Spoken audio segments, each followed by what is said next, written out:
Então, nós vimos que o trabalho individual, existe o trabalho individual e o trabalho em grupo. No slide anterior aqui, nós vimos que tem o aspecto individual do trabalho e o aspecto do grupo, quando se fala em trabalho. No aspecto individual, nós dividimos em abordagem aspecto técnico, que tem a ver com a racionalização, né? Então, o Taylor, depois seguido por Gilbert, introduziu o conceito de que era necessário evitar movimentos inúteis, executar tarefas de forma econômica, sem desgaste excessivo do indivíduo. Era uma atividade que envolve o corpo humano, o layout, arranjo físico, onde é que ficam as máquinas, onde é que as pessoas trabalham, o uso correto de instrumental de trabalho, né? Então, tinha a ver com essas características a racionalização. O objetivo era aumentar a produtividade e amenizar as mudanças do ponto de vista do trabalhador. As críticas é que definição de padrões ou de padrão violava o direito individual das pessoas. Certo? Então, as pessoas, cada um faz o que quer e tal. Então, sempre foi uma briga muito grande entre o empregador e o empregado, que o empregador está pagando, ele quer que tenha a melhor produtividade. Certo? E o mais simples para o empregado, para o empregador, durante os 2, 3 meses de experiência, eu verifico se a pessoa quer liberdade e atinge resultados, ela continua. Né? Se ela não atinge resultado, com a mesma frieza que contratou, demite. Não passou na experiência. Como o custo do treinamento para novos funcionários é muito alto, então o empresário, o gestor, acaba tentando mostrar para os empregados que ele tem que se adaptar a regras, porque ele não está atingindo os objetivos. E esse pensamento aí, paternalista até, né, porque poderia ser bem simples, ó. Você não atende o meu desempenho, então, tchau. Os caras querem treinar e dizer, ó, esse caminho aqui é melhor do que o que você faz. Só que tem muitas pessoas que falam, não, eu quero fazer do jeito que eu quero. E daí fica essa briga, né? Então, o empresário poderia ser, o empregador poderia ser menos paternalista, e aí as pessoas tinham que aprender pela pior fase, né? Fui trabalhar lá, não deu certo. Fui no outro, não deu certo. Fui no outro, não deu certo. Deve ter alguma coisa errada comigo. E daí aprender a fazer direito. Só que não é bem assim que acontece. Os empresários executivos acabam tentando treinar as pessoas para adequá-las à necessidade. Higiene e segurança no trabalho é preocupação com o ambiente de trabalho, que envolve a segurança, as condições de iluminação, ruído, condições inseguras de trabalho, né? Proteções que são feitas nas empresas para evitar acidentes. Já pelo aspecto humano do trabalho individual, você vai fundamentalmente olhar para como conseguir a contribuição efetiva das pessoas, né? De tal forma que elas contribuam mais para a empresa, mas que, como pessoas, se sintam bem também. Então, é a teoria que envolve motivação, comportamento.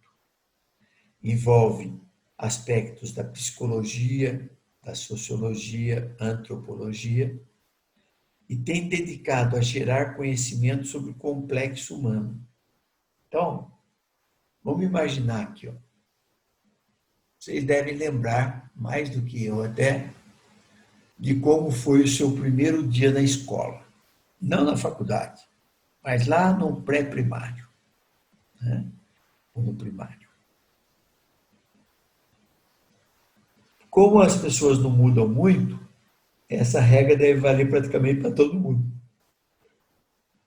Antes de ir para a escola, Você ficava o dia inteiro em casa, sendo paparicado pela mamãe, pela titia, pelo vovô e tal. Não tinha obrigações nenhuma, era brincar, chorar, comer, dormir, tomar banho, brincar, chorar, comer, tal, dormir. Aí um belo dia, mamãe pega na mãozinha, põe o uniforminho, pega uma lancheirinha, tal, e vamos para a escola. Se não for filho único, não for o primeiro, já viu o irmãozinho indo na escola e às vezes até ameniza o problema, porque o irmão já vai na escola, então ele se prepara para o dia que ele também vai para tal de escola. Mas quando é o primeiro filho, ele não tem referência. Então, mamãe pega na mão e vai na escola. Chega lá, ele não conhece a professora, não conhece os amiguinhos, é um ambiente estranho para ele, e aí ele não quer ficar. Gruda na mão da mãe.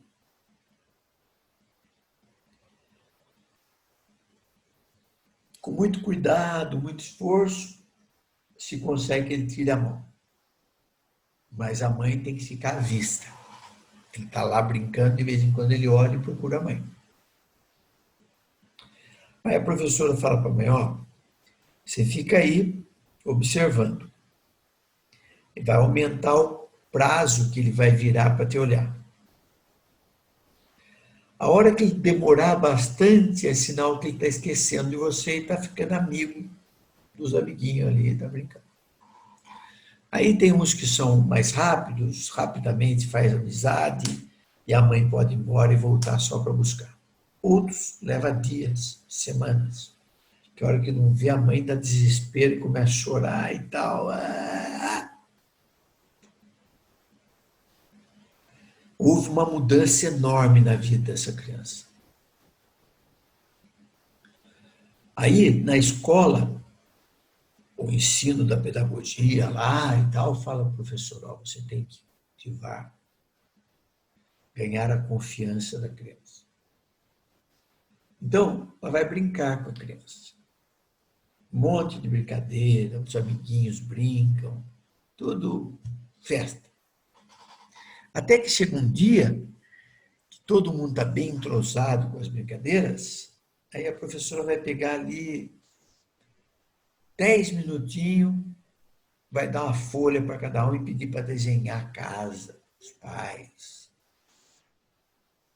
Depois até a criança leva para os pais para mostrar como eles são vistos e tal. Né? O pai cai de costa, que a mãe ele até capricha, mas o pai é uma criação. Aí brinca, brinca, brinca, um outro dia lá, pega mais 20 minutinhos para fazer cobrinha, fazer não sei o quê, fazer outro desenho. Dá os lápis de cor para a criança desenhar e pintar. Às vezes dá o desenho só para pintar, então a criança vai pintar o rosto. É o primeiro rosto que ela pinta, pinta de verde. Até descobrir que o rosto tem uma cor ali que parece mais com a cor do rosto. Mas é verde. Pinta o cabelo de vermelho, daqui a pouco descobre que tem mais o cabelo preto, marrom, do outro. E esse processo vai adestrando a criança. Ela entra totalmente voltada para a brincadeira e quando vê, 10% já está sendo de trabalho, daqui a pouco 20, daqui a pouco 30, daqui a pouco 40, 50, e de repente ela se vê brincando quase nada, só no recreio, e dentro da sala de aula é tabuada de um lado, é aprender a escrever do outro, ler não sei o quê e tal. E cada dia ela vai ficando mais acostumada com isso. Ela já está acostumada a chegar, sentar ali, ficar até a hora do recreio, daí o professor libera, vai lá fora, come alguma coisa, corre, corre, corre, sua, volta, senta de novo e fica ali mais 1, 2 horas aprendendo. Esse processo de adestramento é tão forte que chega com 18 anos e vai tendo liberdade, né? À medida que vai evoluindo, vai aumentando a liberdade. Chega com 18 anos, vocês vêm para a faculdade e aí, sem ninguém falar para você, vai tomar banho para pôr roupa para a faculdade, né? Você vai entrar a tal hora. Você, como um boizinho que volta para casa, naquele horário você corre, toma banho, põe roupa, se está trabalhando, não dá tempo de tomar banho, vai, corre para a faculdade, chega no horário, o professor está fazendo chamada e tal, não dá muito boi, você quer explicar, mas ele fala, ó, o problema é seu, vamos em frente, tal. Aí dá aula, aula, aula, daí tem um intervalinho de 15, 20 minutos. Quando você está entrosando no bate-papo com os amigos, já é a hora, mas não tem sinal mais. Aí o professor não tem tolerância no segundo horário, porque está todo mundo na faculdade, não tem por que chegar atrasado, dá falta. Ou seja, assim como na vida relatada aqui de escola da gente, na vida de trabalho também era assim, né? Os primeiros trabalhadores trabalhavam só para o sustento, não tinha outros desejos que não trabalhar para sustentar a família e tal. Aí, trabalhava o mínimo. Então, os caras começaram a estudar como mexer com esse lado humano das pessoas para que elas não sejam tão frias de produzir e ganhar o suficiente para comer e vai embora. Então, essa é a ciência do comportamento que envolvia a psicologia e a sociologia. O crescimento de uma sociedade industrializada e sofisticada contribuiu para um comportamento mais complexo do homem e gerou novas necessidades que devem ser estudadas. Então, imagina, hoje, a maioria de vocês, ou todos, tem os pais que trabalham. Pai, às vezes o pai e a mãe, às vezes a mãe só e tal. Então é meio que natural saber que, a partir de um determinado momento da vida de vocês, vocês vão ter que começar a trabalhar. Em casa é falado isso.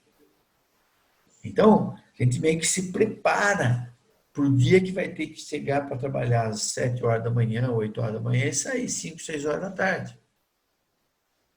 Tendo que comer ali por perto, ou levar marmita e tal, porque não dá tempo nem distância para ir para casa. Então, esse processo todo que pensa no aspecto humano do trabalho, em que como aquele ser humano ali, né, se comporta dentro do ambiente produtivo.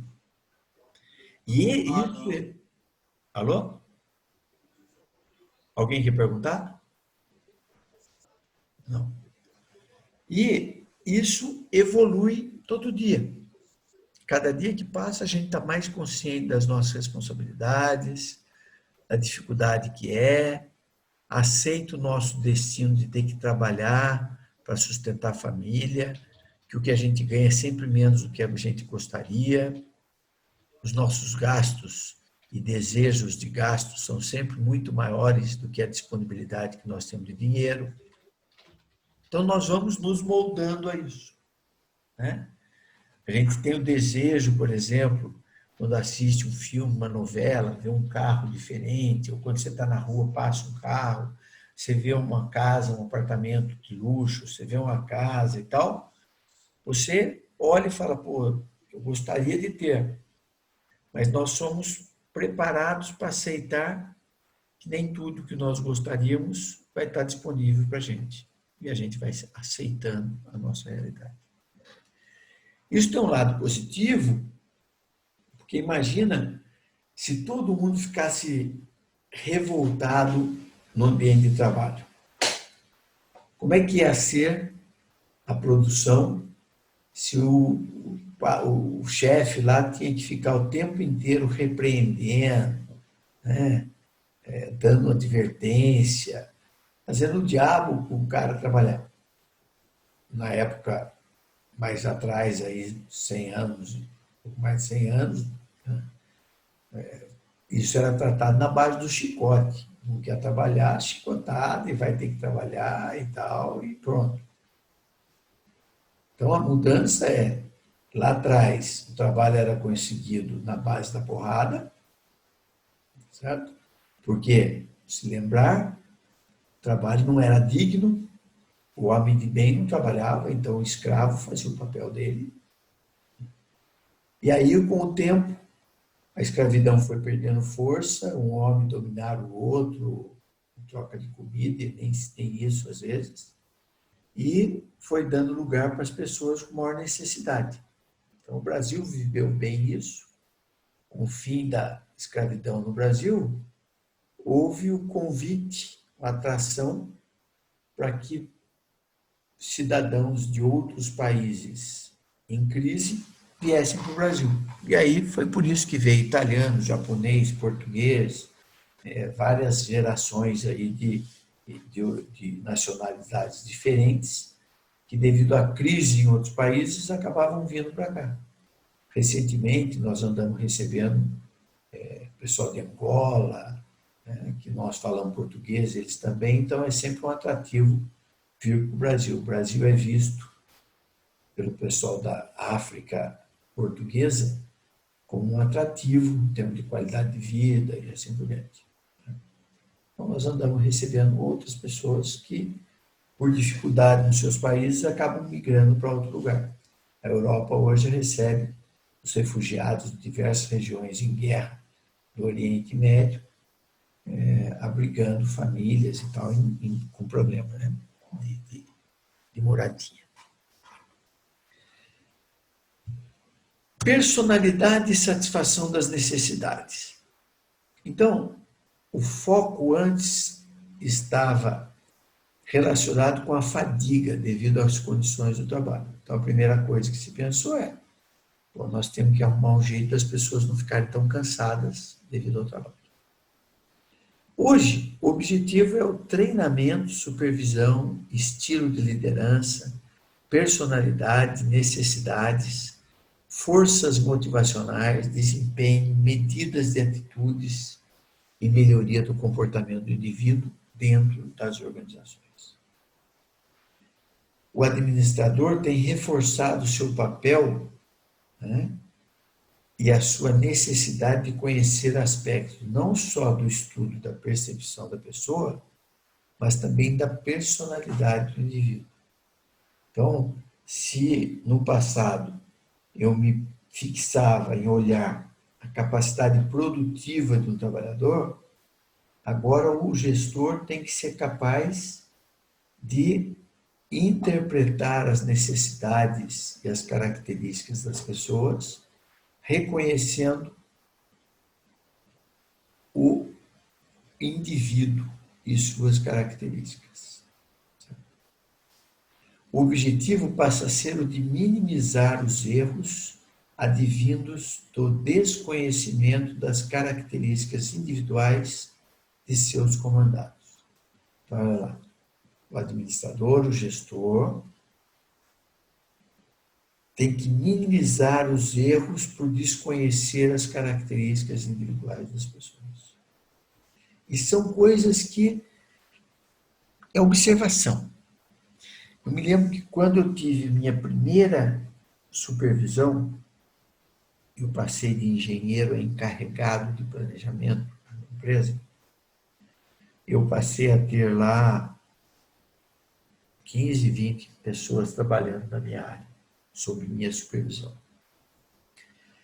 E a primeira coisa que eu sempre gostei de fazer é conhecer a história de cada pessoa. Então, eu tinha um caderno, chamava um por um, perguntava quanto tempo estava ali, qual era a formação, o que gostava de fazer, se tinha família, quando tinha sido a última promoção que tinha tido, o último aumento salarial, porque tem promoção e tem aumento salarial, são coisas distintas. Toda promoção tem aumento salarial, mas nem todo aumento de salário tem promoção. Você pode aumentar salário na mesma função. Eu levantava tudo isso e dava uma cruzada perguntando para um quem ele achava que eram os melhores profissionais que tinha à volta dele, então já identificava quem eles mesmos reconheciam como os melhores, né? E por aí eu já sabia quem não era citado por ninguém, que eram os piores. Eu não precisava perguntar quem era o pior. Perguntando melhor, eu já inferia sobre os piores. E aí eu começava a promover mudanças, treinamento. E teve um caso que marcou muito, que tinha um cara que chamava Márcio. Mora em Taubaté, não sei se está vivo, nunca mais vi.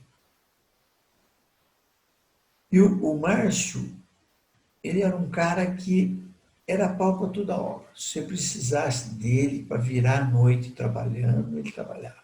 Não tinha pressa de embora.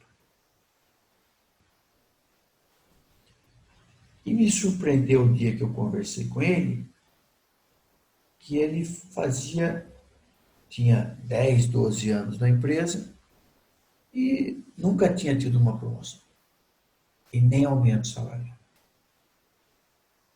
Eu falei, mas por quê? Ele falou, é regra da empresa e eu aceito. Mas que regra? Tem uma regra que quem tem mais do que tantos atrasos por mês, faltas e tal, não pode ter aumento nem promoção. E tá. Então por que você chega atrasado, por que você falta? Falou, seguinte, eu não brigo contra a minha natureza. Você já viu que você precisou de mim, eu fico a hora que precisar de mim. Só que de manhã eu não acordo. Então, tem gente que acha que eu faço de sacanagem, mas se eu acordo no horário, eu pego o ônibus da fábrica e não gasto nada. Quando eu perco o ônibus, eu tenho que correr na Dutra para pegar o pássaro marrom e pago para chegar até a fábrica. Claro que é de São José. Mas eu ponho o despertador, ele desperta, eu quebro ele, mas não acordo. Então tem que. É um parto para eu acordar todo dia. Tá. Continuei observando. Falei, pô, esse cara é muito gente boa, tem um bom trabalho para ser penalizado por uma característica que ele tem. E eu fui para a RH e briguei. Falei, ó, o cara é assim, assim, assim, nós vamos abrir uma exceção. E daí, 6 meses depois, a empresa avaliava todo mundo cada 6 meses para definir os aumentos por mérito. E esse cara recebeu, depois de 10 anos na empresa, o primeiro mérito dele, porque eu quebrei a regra. E esse cara, se ele já era um puta de cara dedicado e tal, ficou muito mais, porque.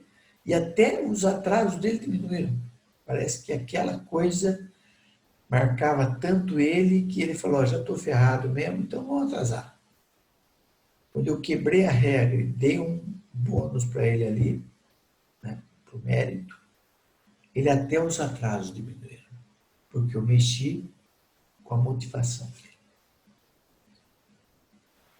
E o mais interessante é que eu estou falando isso para vocês numa aula que eu estou dando sobre isso.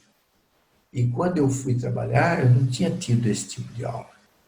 Foi intuitivo mesmo eu enxergar que, pô, eu preciso trabalhar com pessoas que me respeitem, que respeitem a empresa, que tenham alguma satisfação e tal, para poder trabalhar. Depois eu fui estudar, que eu fui fazer pós-graduação e tal. Foi quando eu tive contato com esse tipo de coisa que eu estou falando agora na aula. E daí eu fui me adaptando a promover esse tipo de coisa de uma forma estruturada e embasada em teoria. Então, a gente tem que, no mínimo, tentar conhecer as pessoas para evitar erros advindos do desconhecimento que a gente tem de cada característica. Nem tudo se vai conseguir contornar, mas o que for possível contornar sempre vai ser interessante para você, e para os funcionários e para a empresa. Porque o resultado vai ser sempre muito melhor. Um dos fatores fundamentais do comportamento humano é a satisfação das necessidades. E seus objetivos serão definidos pelas necessidades não satisfeitas. Então, olha só. Nós temos a nossa vida baseada na satisfação de nossas necessidades. Então, acordo de manhã, puxa, tenho que comer alguma coisa porque eu acordo faminto. Uma necessidade. Dali a 2, 3 horas, eu tenho que fazer uma boquinha porque já começou a dar fome de novo. Aí eu almoço. Se eu como pouco, logo eu vou ter fome. Se eu como muito, eu tenho sono depois que eu como. Então, trabalhando, né, ou viajando, me lembro que uma vez por semana eu tinha uma reunião em outra cidade, quando eu trabalhava como executivo. Era Piracicaba, Luiz Antônio, lá em Ribeirão Preto, Mogi das Cruzes, São Paulo. Cada semana era num lugar. E normalmente a reunião era até meio-dia, 1 hora, das 8 até 1 hora, meio-dia. A gente ia almoçar junto, todo mundo. E aí acabava a reunião, acabou o almoço, quem era da cidade ficava trabalhando e quem era de outra cidade ia embora. E eu passei muito sufoco. De ter que parar em posto de gasolina, abastecimento, desligar o carro, parar numa sombra e dar uma cochilada, porque senão morria na estrada, porque estava quase dormindo. Então, são necessidades que nós temos de sobrevivência. Segundo as primeiras teorias aí, nós temos necessidades primárias, a gente age primeiramente para a nossa sobrevivência. Depois nós temos as necessidades secundárias, que são afiliativas e egoísticas. Afiliativas, referente a ser aceito no meio, ter afiliação, ter amor. Egoística vem do ego, refere à necessidade de ter uma posição sobre as outras pessoas e não convívio com elas. Essas necessidades aí, primárias e secundárias, nós já estudamos lá em marketing, quando nós falamos do Maslow, que com a hierarquia de necessidades explica o porquê que o marketing trabalha identificando a necessidade ou as necessidades do público-alvo e desenvolvendo produtos e serviços para atender essas necessidades. E ele destaca que são 5 níveis. Aqui ele fala de primárias, que são, pode-se comparar com o Maslow, as primárias são a de sobrevivência e de segurança. Sobrevivência é eu comer, beber, e de segurança é garantir que eu vou continuar comendo e bebendo, então não onde morar e assim por diante. E as secundárias, que aqui chama de afiliativas e egoísticas, o Maslow chamou de afiliativas as necessidades sociais, egoísticas a autoestima e a autorrealização. Certo? Então, o Maslow meio que quebra essas duas classificações, primária e secundária, em 5 estágios que nós já estudamos lá atrás. E aí, ele fala o seguinte, os autores, que as pessoas... uma coisa aqui atrás ainda. Olha só. Os nossos objetivos, normalmente, estão associados às nossas necessidades não satisfeitas. Então é assim, se eu não estou tendo o que comer em casa e não tem da onde tirar, não tem mais da onde, eu estou disposto a fazer qualquer coisa para satisfazer essa necessidade. E é a hora que o homem deixa de ter pudor, deixa de ter frescura e está disposto a pegar uma enxada e capinar terreno em troca de pagamento. Então, dentro dessa colocação, se diz que no Brasil nós temos uma enorme dificuldade com o trabalho, com a responsabilidade, porque é um país maravilhoso que ninguém passa fora. Por quê? Porque se plantar em qualquer cantinho ali, daqui a pouco tem um pé de alface.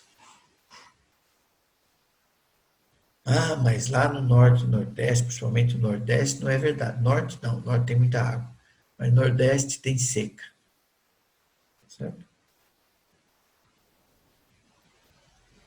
Mas também ali tem um monte de coisa que a natureza dá, que as pessoas acabam de um jeito ou de outro sobrevivendo.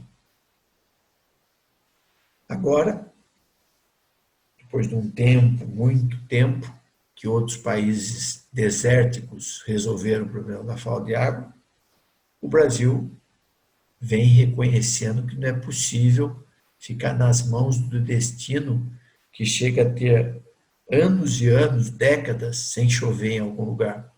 Você tem que ser mais forte que a natureza e arrumar um jeito de ter água nesses lugares. Então, o israelense, né, no meio do deserto, cultiva a fruta. Bom, mas como é que ele cultiva a fruta? Porque se eu não tenho água, eu tenho que usar a água ao extremo. Então, tem que criar um ambiente em que a água não evapora, eu não perca a água. E ela fica circulando dentro daquele ambiente, molhando a planta, evaporando, molhando a planta, evaporando, e aí eles conseguem cultivar no deserto.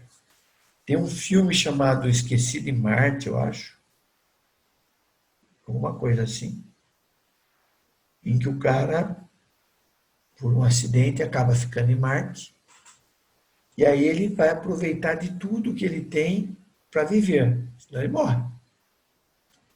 Então ele faz esse modelo com plástico e tal, e cria um ambiente em que tem uma temperatura regulada, não tem contato com o meio externo, temperatura e pressão controlada, e ali dentro fica como uma estufa, que a pouca água que tem vai para a terra, cultiva a planta, evapora, aí bate na parede do local, escorre para dentro de um recipiente, vira água de novo, e com isso o cara toma banho, bebe água, e aí a urina dele ele volta a usar para a água, as fezes vira adubo, e ele sobrevive fazendo isso.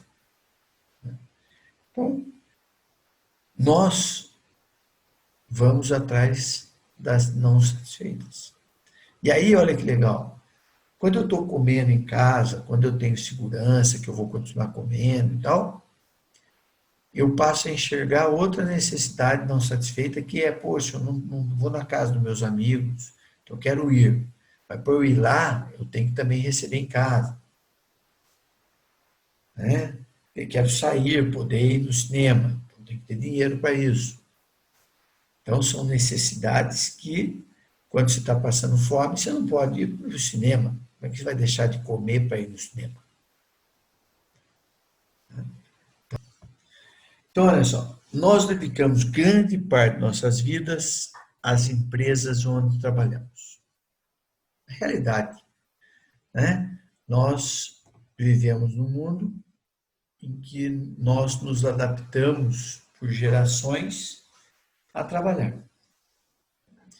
Se lá na antiguidade o trabalho era uma coisa abominada, hoje o trabalho é o reconhecimento de que é a forma de você conseguir mudar de vida, deixar de ser escravo de ser meieiro, de trabalhar para comer, né?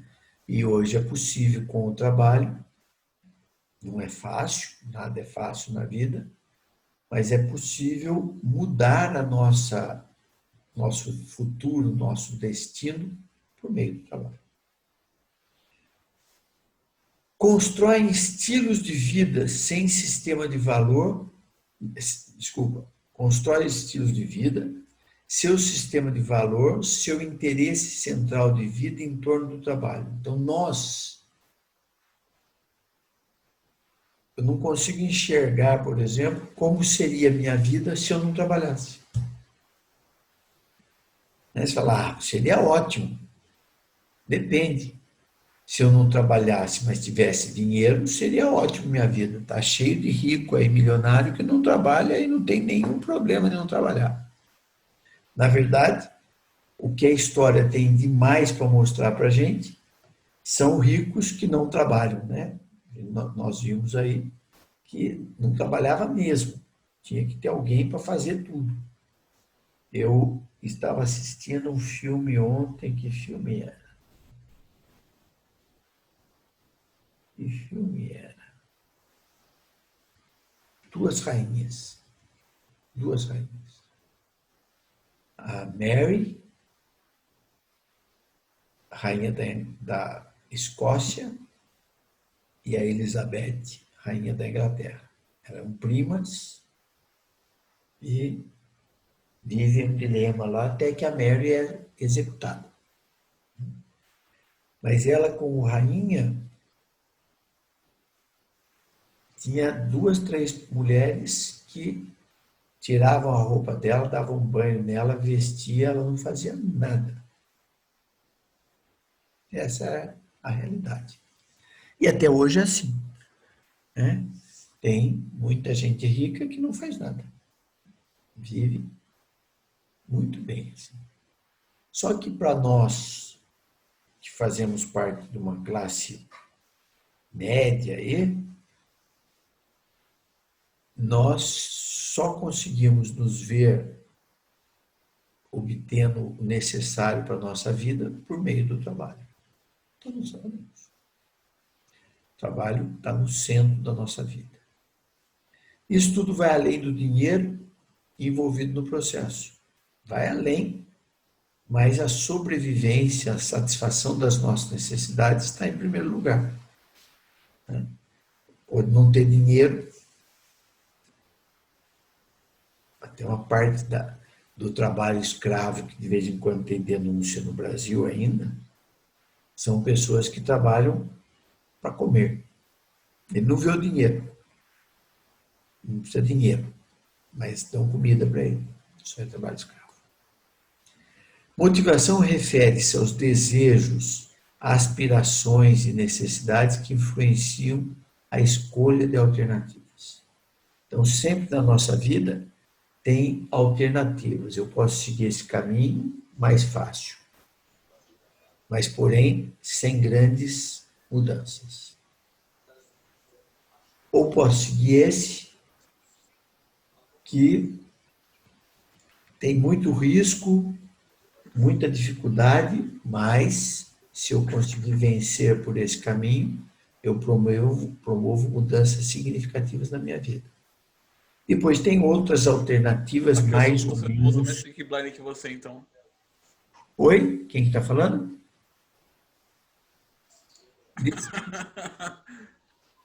Discípulo, você tem entrado na aula Então. e não para de falar, meu filho.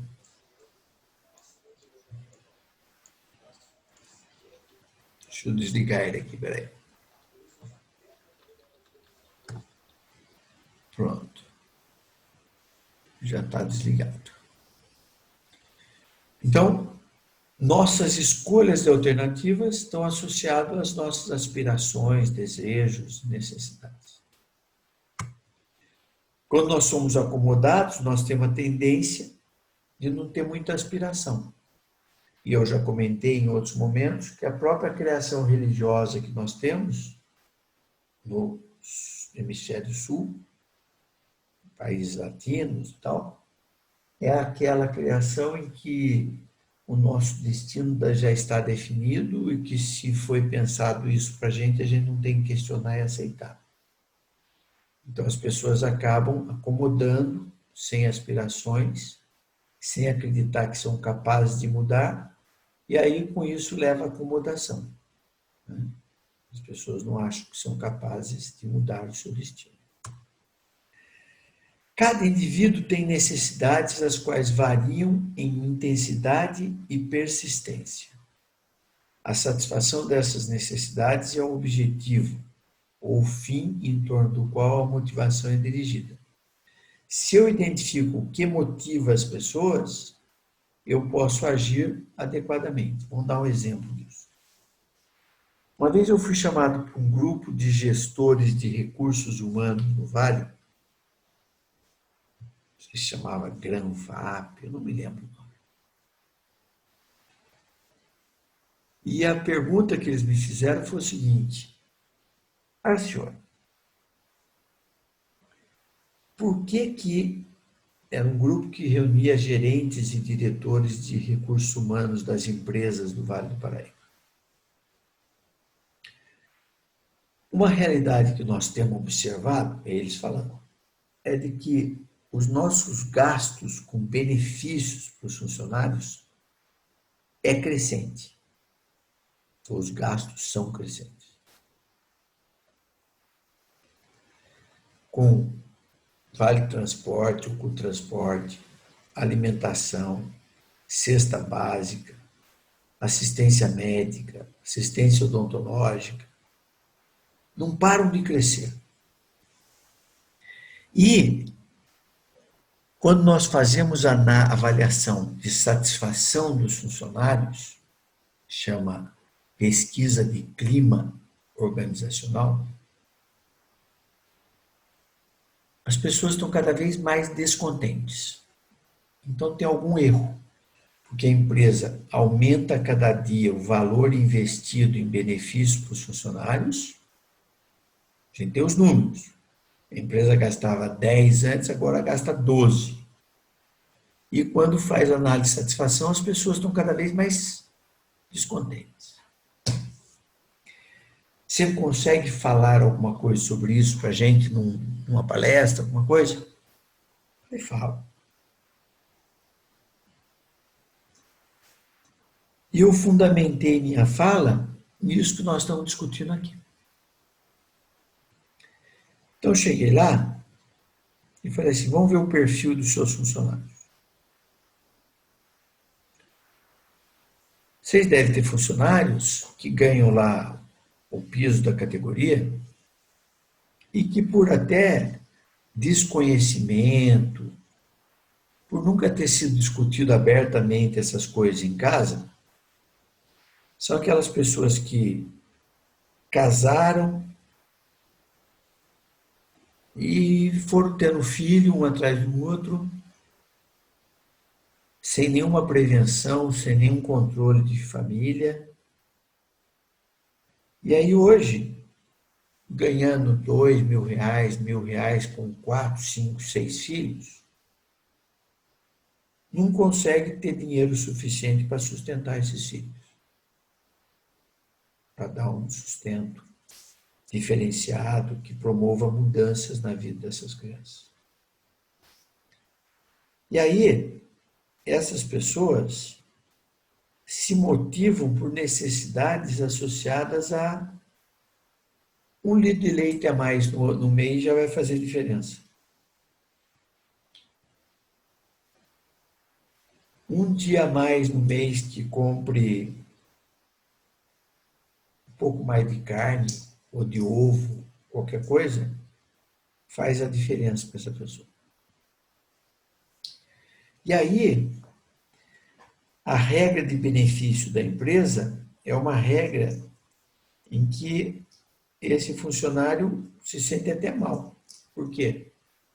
Ele come num restaurante legal todo dia, sabendo que em casa os filhos e a mulher não comem a mesma qualidade de comida. Muitos deixam de comer fruta ou alguma mistura e guardam escondido para ninguém ver e leva para casa para dar para os filhos à noite em casa. Fala, pô, então a empresa tem que pagar mais? Não, não necessariamente. A empresa paga proporcional ao que o mercado paga. Ela não pode querer ser diferente dos outros, porque senão ela não é competitiva. Então, o salário é definido pelo mercado. Só que esse mercado acaba não instruindo as pessoas para falar, ó, se você ganha R$ 1.000 por mês, R$ 2.000, primeiro, não pode ser machista a ponto de achar que a mulher não pode trabalhar. Tem muito homem que não deixa a mulher trabalhar.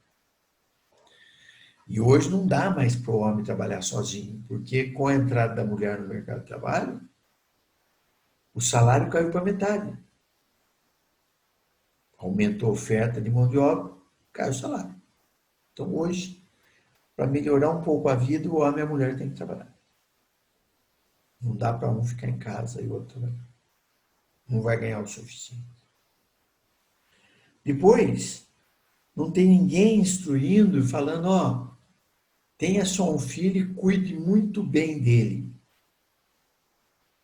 Que vocês dois trabalhando vão dar uma condição de vida melhor para esse único filho seu, que daqui a pouco vai ser uma pessoa com melhor formação e mais renda e tal, para criar uma família com mais condições, que os filhos dele vão ter mais condição de criar uma família de melhor condição, e aí esse círculo virtuoso vai mudar a situação de cada um.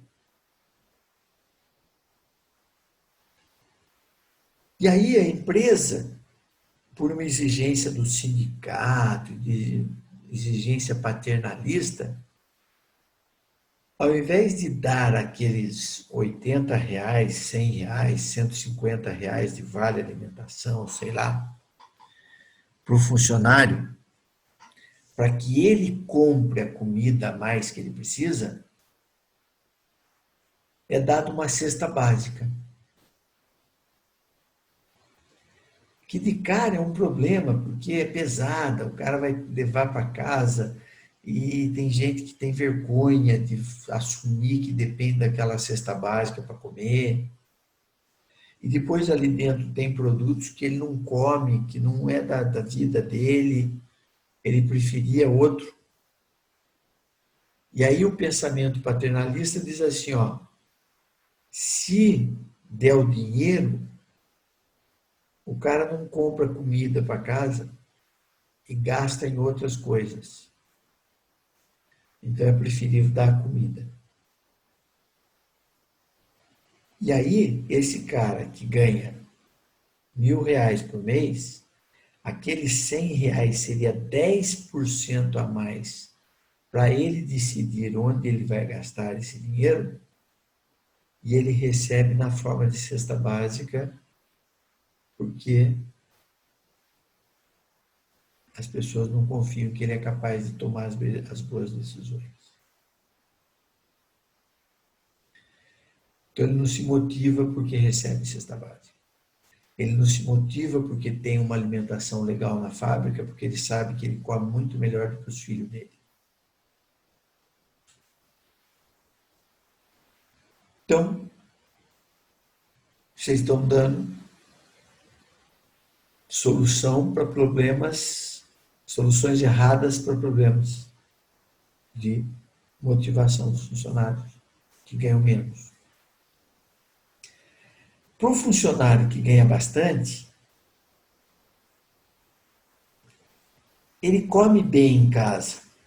Então, o restaurante da fábrica para ele é um restaurante que é muito inferior ao que ele come na casa dele.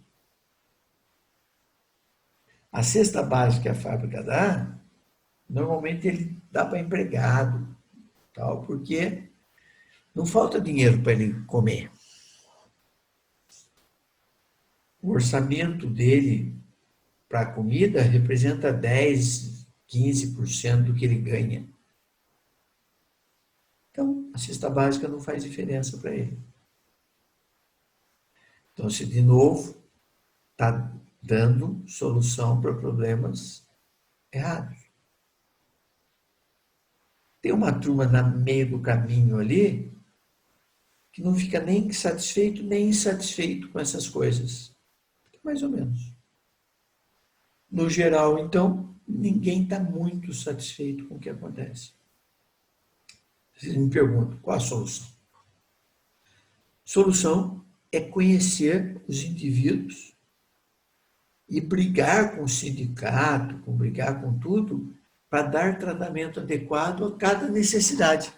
Então, por exemplo, aquele funcionário que ganha menos,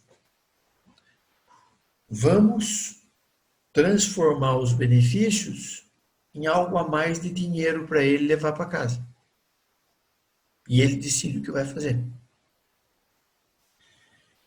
Só que não pode ser visto como salário, porque se for salário, para cada R$10 que a empresa for pagar mais para o cara, tem que pagar outros 10 ou mais para o governo.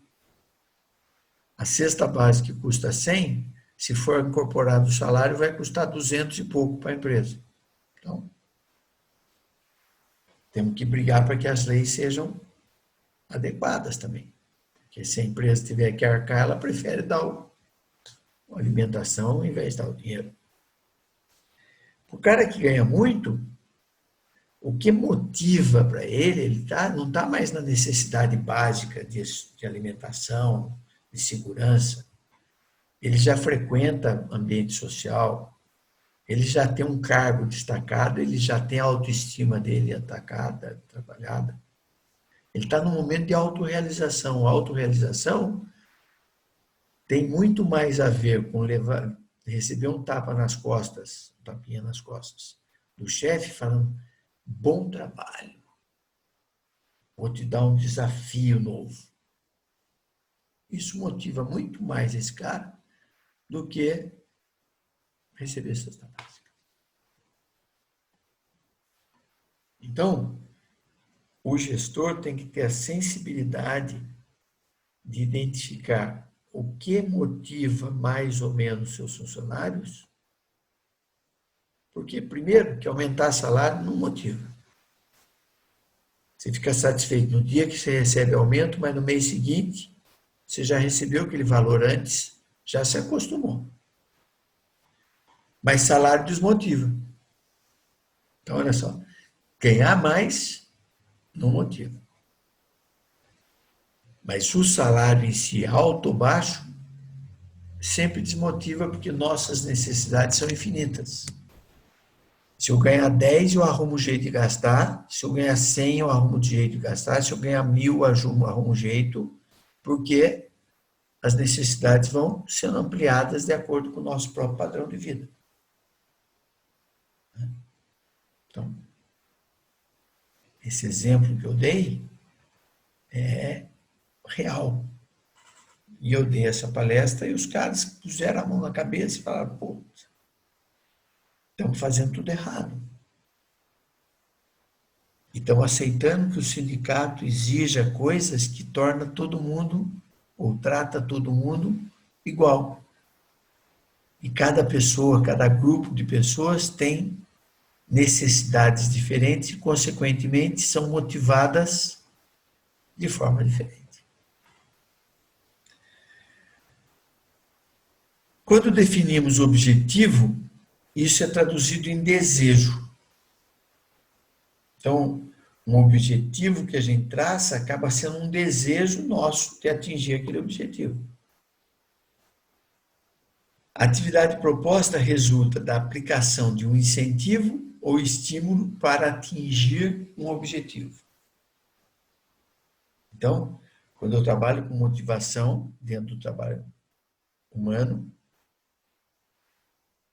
eu tenho que pensar no indivíduo e como ele trabalha.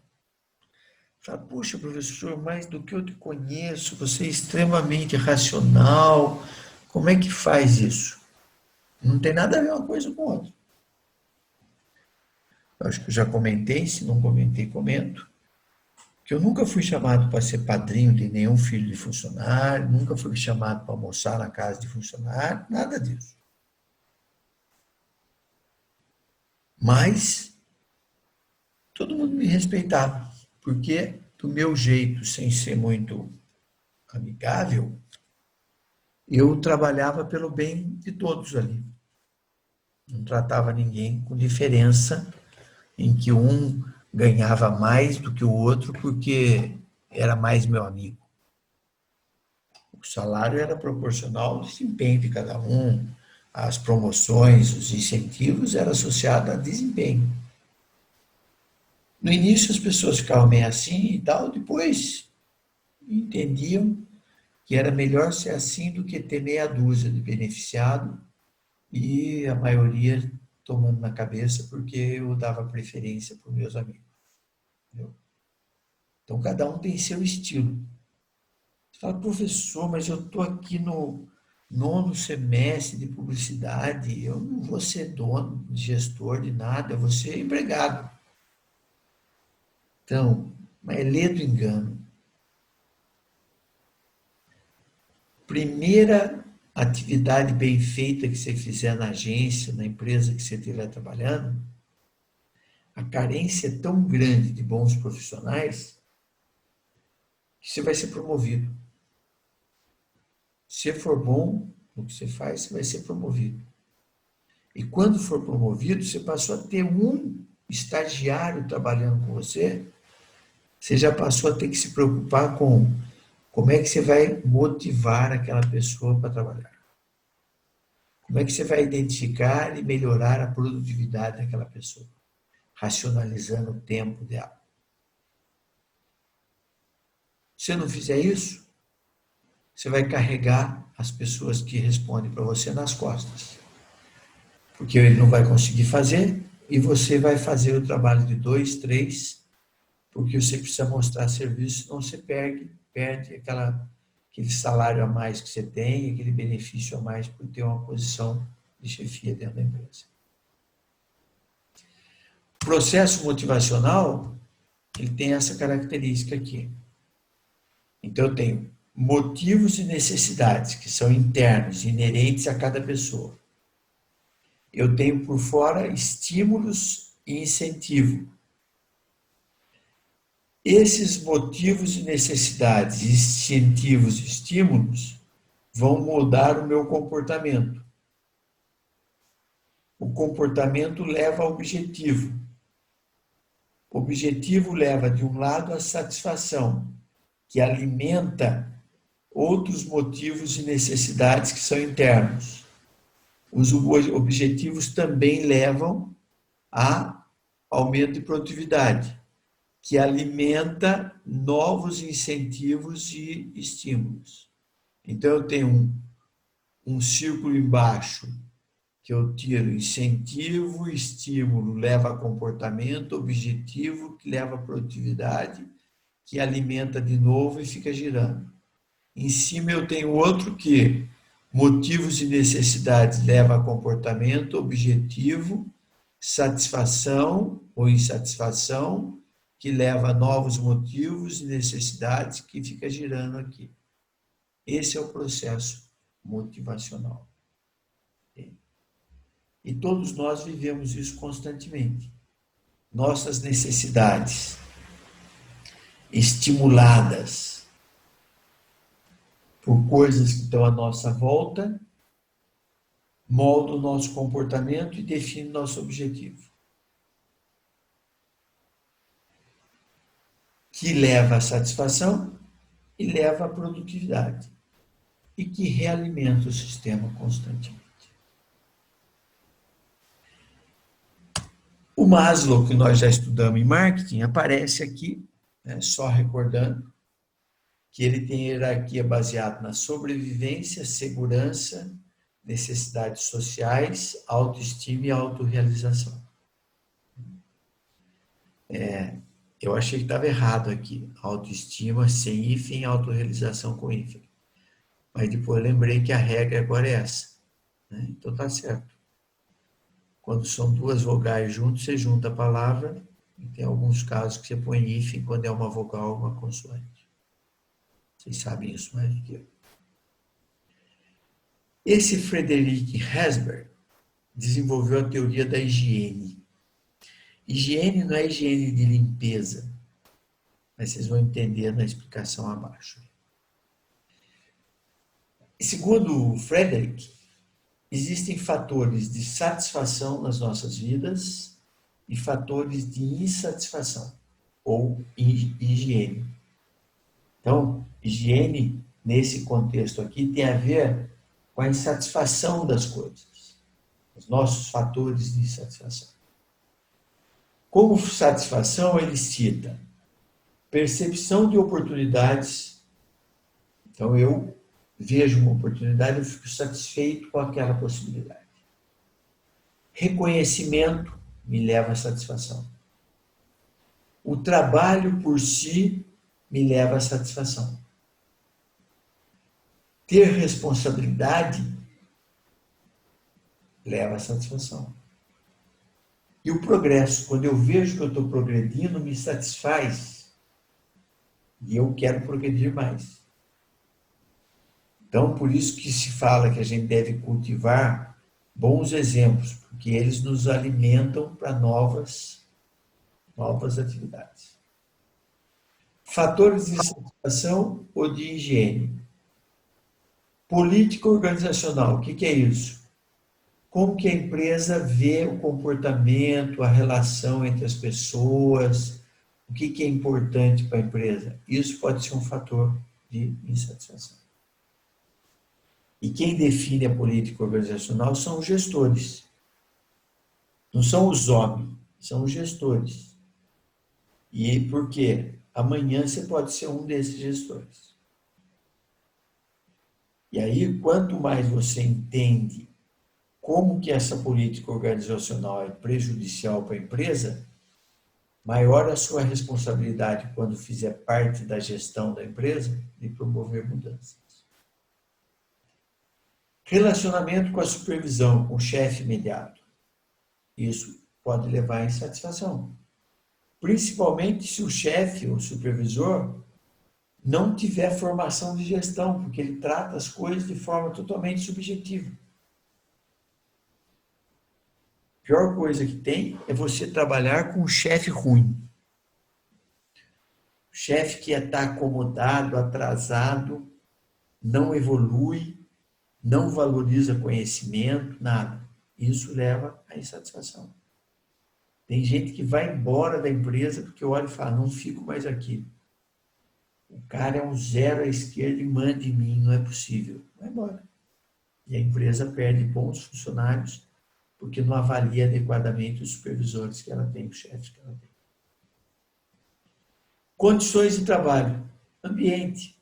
Calor, frio, iluminação, insegurança, tudo isso leva à insatisfação. Lembra que o salário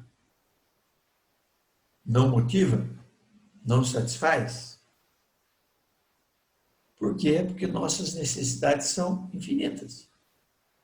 Estava ganhando 1.000, chega o meu chefe e fala, você fez um trabalhão, vou dar 50% de aumento para você. 1.500, puta merda, 50% de aumento é um puta aumento. Só que no primeiro mês você estava acostumado a gastar 1.000, no primeiro mês sobrou 500. Você já resolveu comprar alguma coisa nova. Pronto. No mês seguinte, como você comprou aquela coisa nova em 10 vezes, já contando que está ganhando 500 a mais, no mês seguinte, o dinheiro dos 500 a mais já está empatado em alguma coisa que você comprou. E aí você já sente que está faltando dinheiro de novo. Então, o salário gera insatisfação. Relacionamento com o grupo, relacionamento com os pares, com os colegas de trabalho. Se você for muito arrojado, quiser mudança e entrar para trabalhar num grupo acomodado, isso vai gerar insatisfação em você.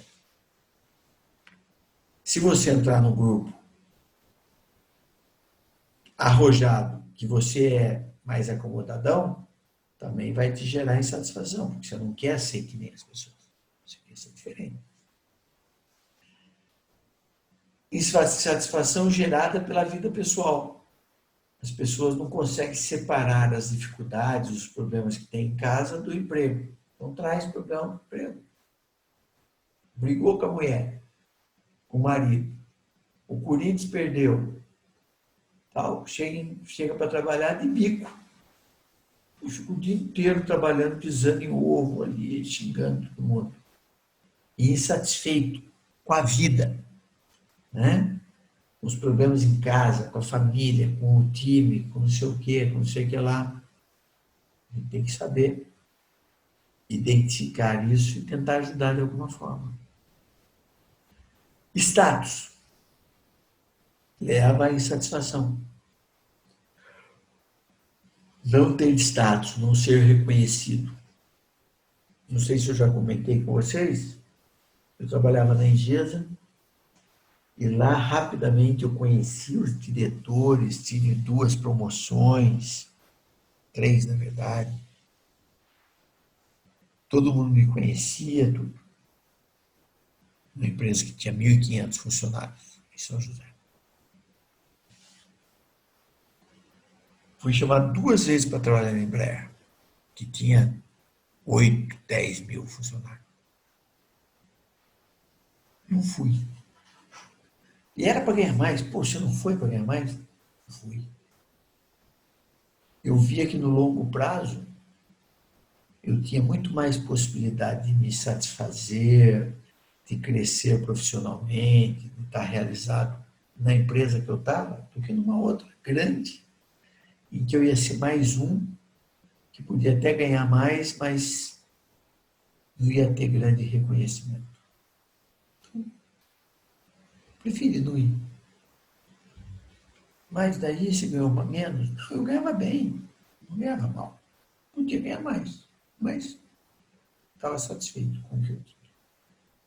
Não acomodado, mas satisfeito com o equilíbrio entre o que eu fazia, reconhecimento que eu tinha das pessoas, segurança, uma soma de fatores que faziam gostar de onde eu trabalhava.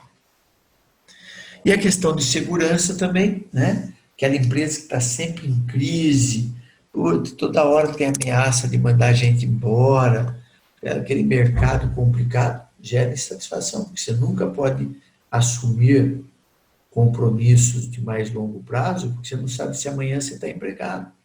Então, isso gera insatisfação. Douglas MacGregor. Como eu comentei, nós vamos ver alguns autores, né? Então, nós vimos Taylor e o Fayol, Maslow, que a gente já tinha visto em marketing, e voltamos a falar nele aqui, e agora o Douglas MacGregor, que desenvolveu a chamada teoria XY. Quem era o MacGregor? MacGregor era um cara da teoria do comportamento, foco no comportamento, que fundamentou os estudos dele na teoria do Maslow. E ele observou o que o Taylor e o Fayol desenvolveram, isso Taylor e o Fayol lá dos anos 10, 20 do século 20, 1900, 1910.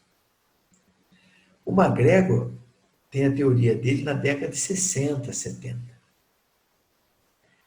Então ele faz uma crítica dizendo o seguinte, que o Taylor e o Fayol viam os trabalhadores, e os seus seguidores deles, viam os trabalhadores como pessoas que precisavam de supervisão constantemente, porque senão não trabalhavam. Preguiçosos. Pessoas sem responsabilidade, sem iniciativa, individualistas, que faziam só o que mandavam, sem nenhuma iniciativa extra. E que trabalham o mínimo. Ok. E disse o seguinte, Que a teoria comportamental que ele defendia tinha um outro perfil que ele chamou de Y. Então, ele chamou, avaliando Taylor e Fayol, de teoria X. X, qualquer coisa. E uma outra coisa é a teoria Y, que é aquela baseada no comportamento do trabalhador em cima da motivação. E ele diz o seguinte, que com a motivação, o trabalhador pode ser autogerido, ele não precisa de supervisão. Se ele estiver motivado, ele trabalha sem ter ninguém mandando ele trabalhar. Ele é responsável, não precisa de ninguém cobrar dele que ele assumiu um compromisso e se precisar ele vai virar à noite e tal e vai entregar o compromisso. Que motivado ele pode trabalhar por prazer. Né? No caso da teoria X, a pessoa trabalha por obrigação, o mínimo necessário. Não precisa de supervisão. É criativo, se adapta bem ao trabalho em grupo e pensa sempre no coletivo. E aí, vamos entender a realidade, né? Vocês lembram que eu dei o exemplo do primeiro dia que vocês chegaram para estudar? Pensa nisso associado à teoria X, que é do início do século XX, e depois a gente analisa em comparação com a teoria Y, que é da década de 60.